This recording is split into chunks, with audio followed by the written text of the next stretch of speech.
حضرت جنید بغدادی جو سید سے کشتی آ رہے تھے حضرت ہے، جتن جتن ہر کوئی کھیڈے تو ہرن کھیڑ فقیرہ، جتن دا مول کوڑی پیسی ہرن دا مول ہیرا ہے۔ حضرت جنید پھر حکم آیا جنید مخلوق سے علیحدگی اختیار کر لے۔ سبع سنابل میر عبد الواحد بالگرامی رحمۃ اللہ تعالی فرماتے ہیں 14 سال حضرت جنید بغدادی نے بغداد کے بیابانوں میں قرب الہی پانے کے لیے مجاہدے کیے، مشقتیں اٹھائیں ہیں، راتیں جاگی، حضرت نے بھوکے کاٹی۔ 14 سال بعد جب حضرت میں یہ کمال پیدا ہو گیا تو آپ کو حکم الہی یہ آیا کہ جنید مخلوق کا رخ کر اور لوگوں کو جا کر ہماری طرف دعوت دے۔ حضرت 14 سال بعد حضرت جنید بغدادی رحمۃ اللہ تعالی بغداد کی طرف واپس لوٹ رہے تھے، کیونکہ حضرت سواری کے بغیر چلتے آ رہے تھے۔ کوئی گھوڑے پہ گزرا، دیکھا حضرت جنید آ رہے ہیں۔ بغداد کو پیار تو بڑا تھا نا حضرت جنید سے، حضرت کیونکہ بغداد نے دیکھا تھا آپ سید سے کشتی آرنا ہے۔ وہ کوئی اونٹ پہ گزرا اور دیکھا کہ حضرت پیدل آ رہے ہیں، کوئی بیل گاڑی پہ گزرا اور دیکھا کہ حضرت یہ خبر آگ کی طرح بغداد میں پھیل گئی کہ 14 سال بعد حضرت جنید بغدادی قرب الہی کی منزلیں طے کر کے بغداد کی طرف واپس آ رہے ہیں حضرت۔ تو کیا ہوا؟ وہ لکھا کہ سارا بغداد نا وہ پھول لے کے حضرت کے استقبال کے لیے نکل آیا حضرت، سارا بغداد باہر آ گیا کہ حضرت پہ پھول پھینکنے حضرت۔ اور بڑے باریک لوگ تھے حضرت۔ جب آپ نے دیکھا نا کہ سارا بغداد پھول لیے کھڑا ہے تو اپنے آپ کو مخاطب کر کے کہتے ہیں اوے جنید، وہ نفس جنہوں 14 سال دی لڑائی کر کے ٹایا ہے، جی پھول اتر ڈگے دینے دے پھر موٹا ہو جانا، کی کرا کیویں جان چھڑاواں لوکاں کو ہے اللہ۔ جیسے قبلہ فرما رہے تھے ہمارا حال کیا ہے باجی، میں اندر آنا تھے مجھے پروٹوکول دینا پورا ہے، حضور کی نعت رکھوا کے مجھے پروٹوکول دینا پورا حضرت ہے۔ لیکن وہاں کیا ہے، پروٹوکول دینے کے لیے لوگ کھڑے ہیں، اور آپ خود کو کہہ رہے ہیں اوے جنید، وہ نفس جس کو 14 سال کی محنت کر کے مارا ہے وہ تو پھر اٹھ کے کھڑا ہو جائے گا۔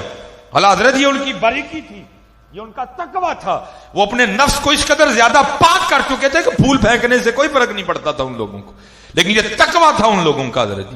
آپ نے کیا کیا؟ آپ نے قرآن پاک کے عمل کیا، ایام معدودات فمن کان منکم مریضا او علی سفر فعدۃ من ایام اخر۔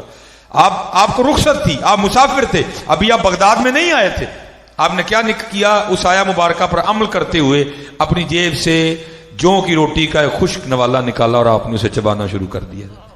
ہم لوگ بھی بڑے بادشاہ ہیں حضرت، بندے کو اٹھاتے بھی ایویں ہی ہیں تو گراتے بھی ایویں ہی ہیں حضرت۔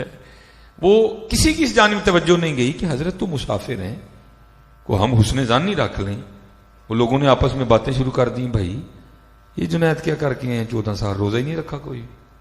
انہوں نے کیا کیا؟ انہوں نے پھینکے پھول نیچے اور انہوں نے پتھر اٹھا لیے، اور حضرت جنید بغدادی رحمۃ اللہ تعالی علیہ پہ سنگ باری شروع ہوئی۔ وہ لکھا ہے کہ حضرت نا وہ نیچے بیٹھ گیا، وہ تاکہ سر کو پتھر نہ لگے، وہ پتھر برستے رہے، اور حضرت خود کو مخاطب کر کے کہتے رہے جنید اون چنگا رہے ہیں، اپنے نفس کو مخاطب کر کے اون چنگا رہے ہیں۔ وہ شیخ سبع سنابل میں لکھتے ہیں کہ ایک بچہ تھا جس کو پتھر کوئی نہیں ملا، اس نے اپنا غصہ کس طرح نکالا؟ اس نے آ کے حضرت جنید بغدادی پہ تھوک پھینکا۔ وہ لکھا لوگوں کے پتھر تو کھا گئے لیکن بچے کا تھوک برداشت نہیں ہوا، اور آپ اسی طرح روتے روتے گھر آئے۔ پھر دیکھو حضرت وہ کتنا کریم ہے، حجابات اٹھ گئے حضرت، اور آواز کیا آتی ہے؟ جنید نہ رو۔ اگر ہم بغداد والوں کو بتا دینا کہ جنید کا ہماری بارگاہ میں مقام کیا ہے تو سارے بغداد والے سارا کچھ چھوڑ کے آگے تیرے دروازے پہ بیٹھ جائیں گے۔ اب آگے سے حضرت جنید کی عرض کرتے ہیں، رب کریم اگر میں بھی لوگوں کو بتا دوں نا کہ تو کتنا کریم ہے تو لوگ بھی تجھے سجدہ کرنا چھوڑ دیں۔ تو پھر آواز کیا آتی ہے؟ جنید پھر اس طرح کرتے ہیں، آج کے بعد تو مجھ پہ پردے ڈالا کر، میں تجھ پہ پردے ڈالوں گا۔ آؤ حضرت جی، ہم تو مائل بکرم ہیں، کوئی سائل ہی نہیں ہے، بڑا کچھ ہے آپ کے لیے لیکن کچھ بھی نہیں ہے حضرت جی۔ ہم نے ٹریک ہی بدل لیے، اور نہ یار آؤ اسی ٹریک پہ چلتے ہیں جو مدینہ لے کے جا رہا ہے حضرت۔ اور میں احباب سے کہتا ہوں یار اس ٹریک پہ نکل تو پڑو یار، اور نہ بھی پہنچے گئے کم از کم کل بروز قیامت جب رجسٹر کھلیں گے تو نام تو یہی ہوگا نا، بھائی پہنچیا نہیں مدینے لیکن ٹریا مدینے نہیں سے ہے۔ یہ نہ حضرت جب کر رجسٹر کھولیں تو وہاں یہ لکھا ہو یہ انڈیا جانے والا تھا ہے نہیں حضرت جی. آؤ آؤ اپنے اپنے ٹریک بدلے حضرت. اور جس یہ میں کہتا ہوں حضرت یہ دو بابے ہیں جنہوں نے امت پہ بڑی شفقت کی ہے. ایک مولانا روم رحمۃ اللہ تعالی اور دوسرے حضرت شیخ سعدی. بہت جس کو میں کہتا ہوں نا کوڑی گولیاں جو نہیں کھائی جاتی ہیں حضرت آپ نے میٹھی میٹھی کر کے دے دی امت کو. لیکن اب امت نہ پڑھے امت نہ سنے امت نہ سنائے تب ان بزرگوں کا تو کوئی قصور نہیں. آپ فرماتے ہیں وہ کوئی بادشاہ نا اپنے باغ میں بیٹھا ہوا تھا, ساری اس کی کابینہ بھی تھی. وہ دور سے نا کو بابا جی جاتے دکھائی دے رہے تھے. وہ اپنی ساری کابینہ کو مخاطب کر کے کہتا ہے بادشاہ وہ تمہیں بابے کا شغل دکھاؤں. اب بادشاہ کو کون تھا نہ کرنے والا؟ اس نے کہا حضرت. اس نے سپاہی کو کہا جا بابا بلا کے لے آؤ. اور بلا لایا. جب بابا جی آگے نا تو بادشاہ اپنی جیب سے لال رنگ کا رومال نکال کے نا بابا جی کو کہتا ہے بابا جی سارے ویکھو جہاں تمہیں سب تو بہتا بے وقوف لگتا ہے نا رومال وہ چولی چ رکھ دے. وہ بابا تھا حضرت جی کو واقعی بابا تھا.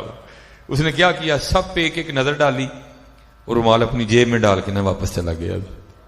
بادشاہ دنگ رہ گیا. وہ میں نے تو شوگر لگانا تھا یہ تو ہمارے شوگر لگا گیا. اس نے یہ کہا کہ میں سب سے بے وقوف ہوں. وہ کہہ کے چلا گیا. وہ لکھا کہ تھوڑا سا عرصہ گزرا تو بادشاہ بیمار ہو گئے. طبیب علاج سے عاجز آ گئے. وہ شہر میں اعلان کیا گیا بھئی آخری بادشاہ کی جو ہے نا وہ زیارت کر لو. وہ سارا شہر بادشاہ کو دیکھنے آیا. اس میں وہ بابا جی بھی آئے. تو آ کے نا بادشاہ سے پوچھتے ہیں بادشاہ سلامت کدھر کی تیاری ہے؟ اس نے کہا بس پھر وہ اب قبر کی تیاری ہے. تو اس نے کہا سامان وغیرہ نہیں رکھا قبر کے لیے؟ اس نے کہا قبر میں یہ سامان کام نہیں آئے گا. تو اس نے کہا پھر جو سامان کام آئے گا وہ کدھر ہے؟ اس نے کہا وہ میں اکٹھا ہی نہیں کر سکا. تو لکھا وہ بابا جی نے رومال اپنی جیب سے نکال کے نا بابا جی کے بادشاہ کے سینے پہ رکھا اور کہنے لگا بادشاہ تجھے یاد ہے تو نے یہ رومال مجھے دے کر کہا تھا جو سب سے زیادہ بے وقوف ہے رومال اس کی جیب میں ڈال دو, گود میں رکھ دو. تو اس وقت رومال میں اپنی جیب میں ڈال کے چلا گیا تھا لیکن آج میں رومال تیرے سینے پہ رکھ رہا ہوں کیونکہ سب سے بڑا بے وقوف تو ہی ہے. اللہ نے تجھے وقت بھی دیا, اللہ نے تجھے مال بھی دیا, اللہ نے تجھے صحت بھی دی, لیکن پھر بھی تو آخرت کے لیے تیاری نہیں کر سکا. ہاں حضرت جی آؤ تیاری کریں میاں جی, یہاں نہیں رہنا کوئی بھی. حضرت ان مکانوں میں رہو ضرور لیکن ان سے جی نہ لگانا یار.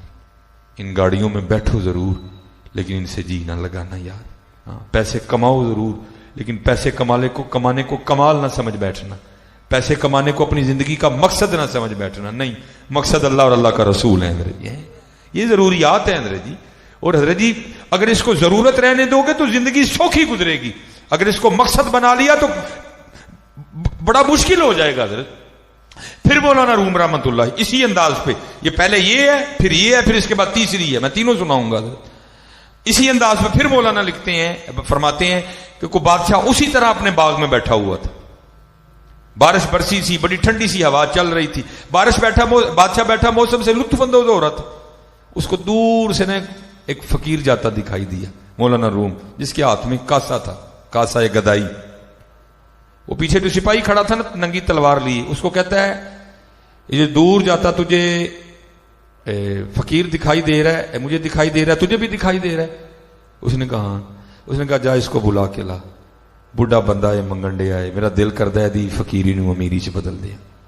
وہ گیا جا کے نا وہ سپاہی اس فقیر کو کہتا ہے اور فقیر تیرے تو نصیب ہی جاگ اٹھے. اس نے کہا کیوں کیا ہوا؟ اس نے کہا بادشاہ کو تجھ پہ پیار آیا اور اس نے مجھے بھیجا کہ جاؤ اس فقیر کو بلا کے لاؤ, میں اس کی فقیری کو امیری میں بدل دوں.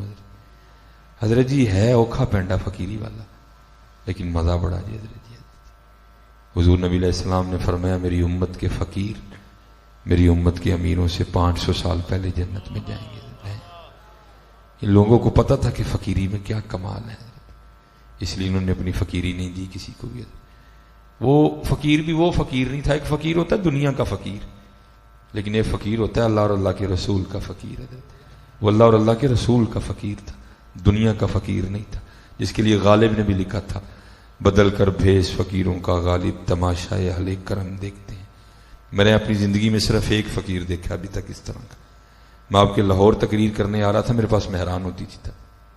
تو اب تو یہ پیر و مرشد نے کچھ ڈیوٹیاں لگا دی ہیں کہ اکیلے نہیں نکلنا، اس لیے اب ساتھ بچے بھی ہوتے ہیں. میں تب اکیلا ہی سفر کیا کرتا تھا، لیکن یہ جو اکیلے میں مزہ ہے وہ مزہ نہیں ہے. جو کلے ہونے سے پتہ نہیں نال کیڑا کیڑا ہوندا سی، وہ نال کیڑا کیڑا ہے تے وہ کوئی نہیں ہے، وہ نال بڑا مزہ ہوتا تھا. بہرحال اللہ ان بچوں کو سلامت رکھے، یہ بھی چلو بڑی محبتیں کرتے ہیں. میں حضرت جی یہ مرید کا کراس کر کے نا، مرید کا اور راوی ریان کے درمیان میں ظاہر دور آتا بندے کو دکھائی دیتا ہے کہ آگے کیا ہے. ایک بابا جی کھڑے تھے حضرت، جو سڑک کراس کرنا چاہتے تھے لیکن ہو نہیں رہی تھی ان سے. جو سڑک کراس کرنا چاہتے تھے ہو نہیں رہی تھی، تھوڑا سا چلتے پھر پیچھے آ جاتے. میں نے جا کے مہران سائڈ پہ لگائی، باہر نکلا، اس کو لاک کیا. میں نے بابا جی کا ہاتھ پکڑا اور گاڑیاں روکتے ہوئے نا میں ان کو دوسری سمت لے گیا. خصا انہوں نے بڑا پرانا سا پہنا ہوا تھا، کپڑے بھی ایویں تھے، ہاتھ سے بھی بڑے لاغر اور کمزور. میں بھی دھوکہ کھا گیا، میں سمجھا شاید دنیا دا فقیر ہے. میں نے اپنی جیب سے نا، مجھے نہیں اب یاد 1000 تھا یا 500 کا نوٹ تھا، میں نے نا ایک نوٹ نکال کے نا، تو میں نے جاتے جاتے نا میں نے ان کے اس طرح ہاتھ میں دیا، تو انہوں نے میرا ہاتھ پکڑ دیا. انہیں کہتے ہیں کھلو. انہوں نے اپنے ہاتھ پہ رکھ کے نا نوٹ کو اس طرح انہوں نے اس طرح کر کے اڑایا تو خاک بن کے اڑ گیا. مجھے فرماتے ہیں مولوی جی یہی تو ہے، سمجھے تو ہی پتہ نہیں کی سمجھ بیٹھے ہو. ہاں حضرت جی یہی ہے حضرت جی، ہم نے پتہ نہیں کیا سمجھ لیا اس کو، اس کے بغیر بھی گزارا نہیں. بس یہ ضرورت ہے حضرت، اس سے زیادہ یہ کچھ بھی نہیں ہے.